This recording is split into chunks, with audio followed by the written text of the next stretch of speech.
ये कोकोपीट निकल कर बाहर आ जाएगा और हमें परेशानी होगी, ऐसी कोई कहानी नहीं है। अब ये कोकोपीट के अंदर नमी चूँकि बाकी है, इस नमी को मज़ीद थोड़ा सा मैं बढ़ा दे रहा हूँ, मुझे कुछ नमी में कमी लग रही है, तो अब मैं इसको यहाँ पे लपेट दूंगा। ये आप देख रहे हैं, ये आप इस तरीके से इसको पूरी तरीके से कोकोपीट के अंदर कर दें, इस शाख को। ये आप देख रहे हैं कोकोपीट के अंदर मैंने शाख को बिल्कुल पूरे तरीके से छुपा दिया है। छुपाने के बाद अब इसको इसके ऊपर से पूरे तरीके से कवर कर दें। ये आपने लपेट दिया है। इसके अंदर टिश्यू पेपर डालने का फ़ायदा यह होता है कि जब ट्रांसपेरेंट होता है, मुकम्मल तरीके से अंदर बाहर नज़र आ रहा होता है, तो इसके अंदर फंगस लगने का ख़तरा बहुत ज़्यादा होता, बल्कि लग जाते हैं। तो ये चूँकि बारिश का मौसम है, इस वजह से इसको मैंने इसके अंदर ये लगा दिया है टिश्यू पेपर। टिश्यू पेपर लगाने से अंदर बाहर नज़र नहीं आएगा, पूरी तरह ट्रांसपेरेंट नहीं होता है, टिश्यू पेपर से आर पार नज़र नहीं आता। तो अब ये जो हमने कार्रवाई कर दी है, अब इसके ऊपर मैं ग्राफ्टिंग टेप लगा रहा हूँ। ग्राफ्टिंग टेप चूँकि बहुत ज़्यादा नरम होता है, तो इसको लपेटने में आसानी होती है और बड़ी आसानी से और बड़े आसान तरीके से ये लिपट जाता है।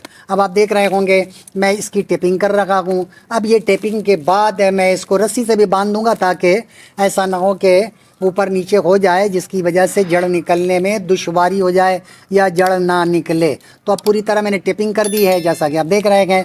अब इंशाअल्लाह वल अज़ीज़ थोड़ा सा और टाइट करके कर दे रहा हूँ, ताकि ये मूव ना करे। अगर ये मूव करता रहेगा तो फिर तो हमारा ये कामयाब नहीं होगा, क्योंकि जड़ निकलने के लिए जिस तरह दही जमाने के लिए एकदम दूध को साइलेंट होना ज़रूरी है, इसी तरह जब इसमें जड़ निकलने का अमल जो कुदरती शुरू होता है, तो अगर ये साइलेंट नहीं होगा तो फिर इसमें जड़ नहीं निकलेगा, बल्कि वो ख़राब हो जाता है। तो इसलिए इसको एकदम साइलेंट होना बहुत ज़रूरी है। तो आप देख रहे हैं किस तरीके से मैंने इसकी टेपिंग कर दी है माशाल्लाह से, अल्लाह के करम से। अब इसके ऊपर मैं इसको बांध दूँगा। अब इसको आप देख रहे हैं, ये मैंने टेप ही के ज़रिए इसको बांध देना है। ये आप देख रहे हैं, ये पतला कर दिया है इसको, इसमें मजबूती आ जाती है। इसको आप जब थोड़ा सा इसमें बल दे देते हैं या चंद फोल्ड कर देते हैं इसको, तो अब इसमें मजबूती आ जाती है। अब इसको मैं इसी से बांध दूंगा। बांधने के बाद फिर मज़ीद रस्सी से भी बांध दूंगा, ताकि बिल्कुल इस तरह हो जाए कि इसके खुलने का कोई इम्कान और ख़तरा बाकी ना रहे। तो इंशाअल्लाह अज़ीज़ हमें यकीन है। अभी मैं इसके ऊपर वो लगा दूंगा, टैग लगा दूंगा। टैग लगाने से ये फ़ायदा होगा कि जब कभी भी हम देखेंगे तो हमें पता चल जाएगा कि कितना दिन हो गया है। जब 2 महीना हो जाएगा, फिर मैं इसको चीरा लगा के देखूंगा कि जड़ है कि नहीं है, क्योंकि मैंने इसके ऊपर टिश्यू पेपर अंदर से लगा दिया है, वो ट्रांसपेरेंट नहीं है, जड़ में नज़र नहीं आएगा। तो 2 महीने के बाद मैं इसमें लगाऊंगा कट, जड़ नज़र आएगा, यकीनन नज़र आएगा अल्लाह के करम से। मैं वो अमल भी आप लोगों को दिखाऊंगा। उसके बाद फिर आप इसको यहाँ से कट करें, कट करके ले जाकर जब जड़ निकल जाए तो इन तमाम चीज़ों को हटा दें। हटाने के बाद फिर ले जाकर जहाँ कहीं भी आप लगाएंगे तो इंशाअल्लाह वल अज़ीज़ वो 1 साल से 1.5 साल के अंदर आपको ये फल देना शुरू कर देता है। जैसा कि हमारा कैमरामैन दिखाए वो कोने में जहाँ पे आपको गमले नज़र आ रहे हैं, वहाँ पे इसी तरह 2 साल पहले मैंने ये अमल करके इसी दरख्त से ले जाकर वहाँ लगाया था। इस साल अल्लाह के करम से उसने 50 फल दिए हैं, यानी पिछले साल भी 12-14 फल दिए थे और इस साल हमें उसने 50 फल दिए। बहुत ज़बरदस्त फल दिया उसने।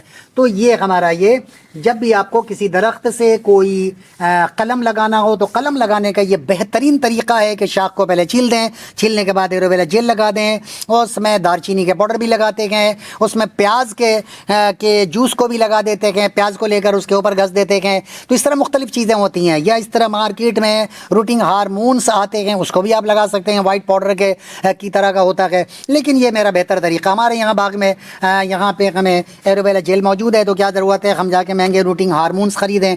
और ये कुदरती चीज़ है, बहुत ज़बरदस्त है और बड़ा तजर्बा, बिल्कुल कामयाब है इसका तजर्बा। इसलिए मैंने ये अमल कर दिया है। इंशाअल्लाह अज़ीज़ और भी दरख्तों को मैं कटिंग लगाऊंगा, बल्कि कलम लगाऊंगा, तो इंशाअल्लाह वो भी अमल मैं आपको दिखाऊंगा। वमा अलैना इल्लल बलाग। हमें यकीन है कि आप लोगों ने हमारे चैनल को सब्सक्राइब करेंगे, लाइक करेंगे और शेयर भी करेंगे। वमा अलैना इल्लल बलाग।